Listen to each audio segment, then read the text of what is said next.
Welcome back to the garage. Today, what we're going to be doing is fixing the absolute butchery hack job of the radio panel in the car.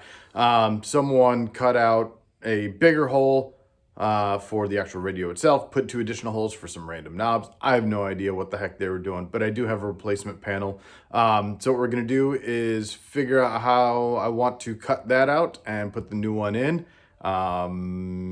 Get it cut and welded up.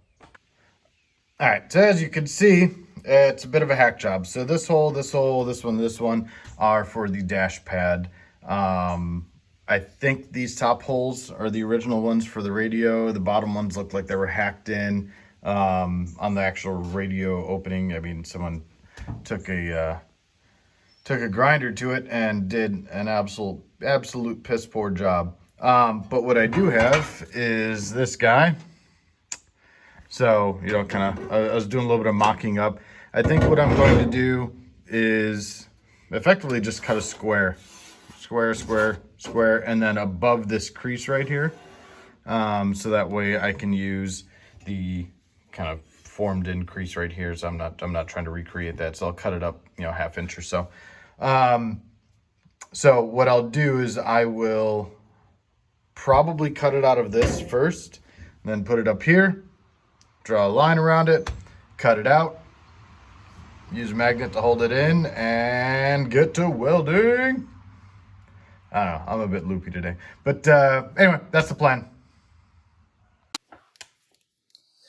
All right, so taking a look at this, what I want to do is on the bottom, probably actually right around where that primer line is, and then here, we'll go just above, right about there. Again, I want to maintain this angle here. And on the left, I want to get the radio hole, but in the factory one, there's a hole right about there for the dash pad. So I think what we're going to do is get it kind of close-ish there and about there. And I think what we'll do is pull some measurements from here to here, here to here, get it nice and square and looking good. Actually, you know what we're going to do old school? Close enough measuring. So what you do is you put your marker where you want it, your fingers on the edge there, kind of lock it in place, and there you go. Straight enough line. Job done.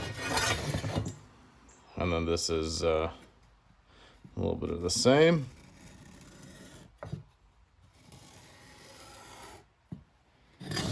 And then here we're gonna just kind of freehand this.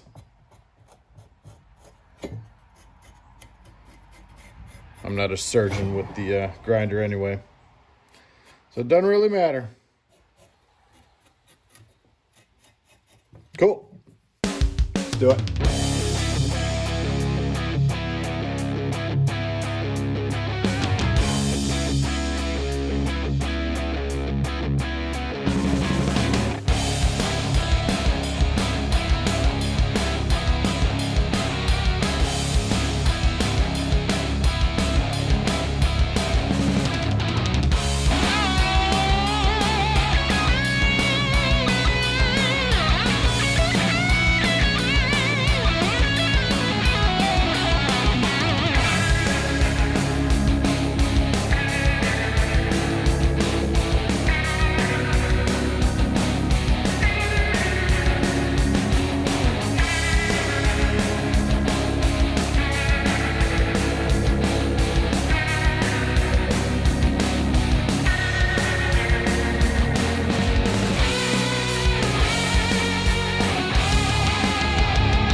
Now what I'm gonna do, I'm gonna stick this guy up here using these holes, the knob holes, as kind of my reference points, and start drawing a circle, or not circle, square. Circle gets a square. Anyway, I'm gonna start just drawing around the edge of it and get it cut out.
So I've never used body filler in my life.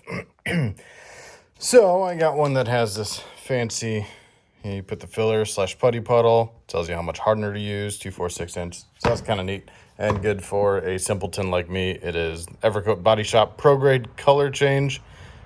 It applies purple, dries green when ready to sand. So hopefully it's idiot proof. I'm gonna paint the dash in this semi-gloss black, paint and primer 1 apparently. Hopefully it looks good. I'm trying to match the kind of satin semi-gloss look of the trim black that I did the trim in, but maybe with a little bit more gloss. Hence why I went with semi-gloss, and then got, fancy little small area sanding kit. So what I'm gonna do now is I'm gonna mix some body filler up and wish me luck.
Thanks for coming to this week's installment of Body by Joe.